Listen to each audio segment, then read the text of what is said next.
ലോകത്തിലെ ഏറ്റവും ഭാരമേറിയ വാക്ക് ഏതെന്ന് ചോദിച്ചാൽ ആ വാക്ക് ചതിയൻ എന്ന് പറയുന്ന വാക്കാണ്. നമ്മുടെ ചരിത്രം എടുത്ത് പരിശോധിച്ച് നോക്കാം. ഒട്ടനവധി ക്രൂരന്മാരായിട്ടുള്ള ഭരണാധികാരികളെ കുറിച്ച് നമുക്കറിയാം. ഹിറ്റ്ലറുണ്ട്, മുസോളിനിയുണ്ട്, അങ്ങനെ ഒട്ടനവധി ആളുകളുണ്ട്.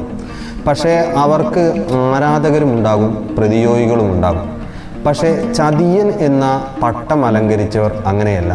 അവർ ജീവിതകാലവും അതിനുശേഷവും അവരുടെ ഓർമ്മ നിലനിൽക്കുന്ന കാലത്തോളം ചതിയൻ എന്ന പദവുമേറി തടവിൽ കഴിയാൻ വിധിക്കപ്പെട്ട ആളുകളാണ് അവർ. നമുക്ക് സുപരിചിതനായ ഒരു ചതിയനുണ്ട്. മലയാളികൾക്കൊക്കെ സുപരിചിതനായ ചതിയനാണ്. ചതിയൻ എന്ന വാക്ക് കേട്ടാൽ ഓർമ്മ വരുന്നതാണ് ചന്തുവിനെ കുറിച്ച്.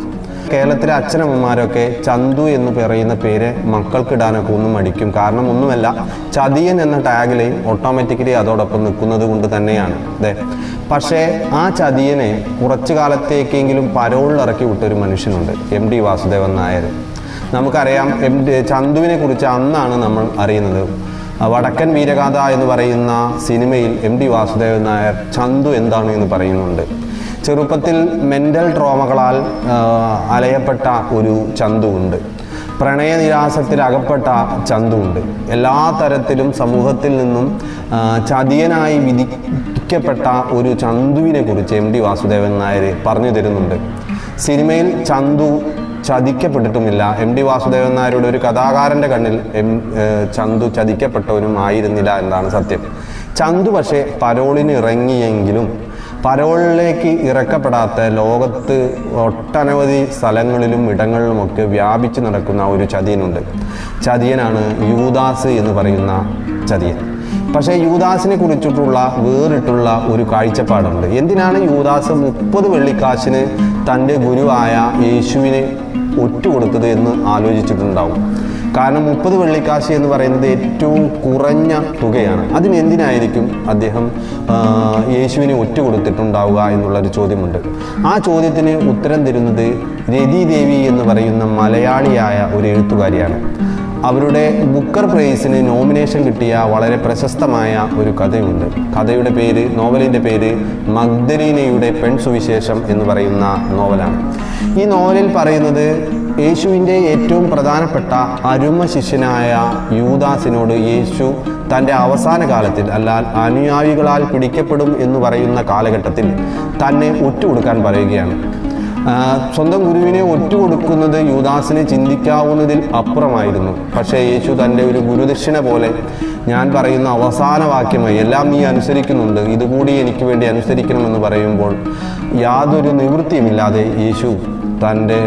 യൂദാസ് തൻ്റെ ഗുരുവിനെ ഒറ്റുകൊടുക്കുന്ന ഒരു കഥയുണ്ട്. ഒറ്റുകൊടുക്കപ്പെട്ട യേശു പിന്നീട് കുരിശുമേറ്റി ഗാഗുൽത്താ മല കയറി മറയുമ്പോൾ സങ്കടം സഹിക്കവയ്യാതെ ഒരു മരച്ചുവട്ടിലിരുന്ന് പൊട്ടിപ്പൊട്ടിക്കരഞ്ഞ് ഹൃദയം നൊന്ത് യൂദാസ് മരണപ്പെടുന്നതാണ് ചരിത്രം. കഥ അവസാനിക്കുന്നില്ല. കുരിശിലേറ്റപ്പെട്ട യേശു 3-ാം നാൾ ഉയർത്തെഴുന്നേൽക്കുന്ന കഥ നമുക്കറിയാം. 3-ാം നാൾ ഉയർത്തെഴുന്നേൽക്കുക എന്നതിനെ രതിദേവി പറയുന്നത് എങ്ങനെയെന്ന് ചോദിച്ചാൽ ശ്മശാനം സൂക്ഷിപ്പുകാരാൽ രക്ഷപ്പെടുന്ന യേശുവിനെ കുറിച്ചാണ്. മഗ്ദലീനയുടെയും സുഹൃത്തുക്കളുടെയും സഹായത്തോടു കൂടി ശ്മശാനത്തിൽ നിന്നും രക്ഷപ്പെടുന്ന യേശു പിന്നീട് ഇന്ത്യയിലേക്ക് എത്തുകയും കുറേ കാലം ഇന്ത്യയിൽ ബുദ്ധമത സന്യാസിയായി ജീവിച്ചിരിക്കുന്നു എന്നതാണ് മഗ്ദലീനയുടെ പെൺസുവിശേഷം എന്ന് പറയുന്ന കഥയിൽ രതിദേവി പറയുന്നത്. ഒരുപക്ഷെ 500ഓളം പുസ്തകങ്ങൾ റെഫർ ചെയ്താണ് ഈ നോവൽ എഴുതപ്പെട്ടിട്ടുള്ളത്. 10 കൊല്ലത്തോളം എടുത്ത് എഴുതിയ നോവലാണിത്. ബുക്കർ പ്രൈസിന് നോമിനേഷൻ കിട്ടിയ നോവലുമാണിത്.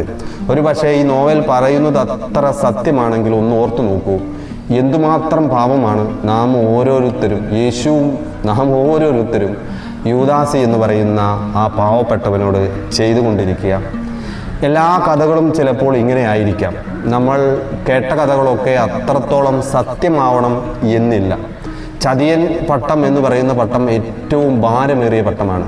ഒരുപക്ഷെ നമ്മൾ കേട്ട കഥകളിൽ നിന്നും ഒരാൾക്ക് ചതിയൻ എന്ന് പറയുന്ന പട്ടം എടുത്തു കൊടുക്കുന്നതിന് മുമ്പ് എന്താണ് യാഥാർത്ഥ്യം എന്ന് തിരക്കുന്നതാണ് ഈ ലോകത്ത് ചെയ്യുന്ന ഏറ്റവും വലിയ മര്യാദ എന്ന് കരുതുന്നു.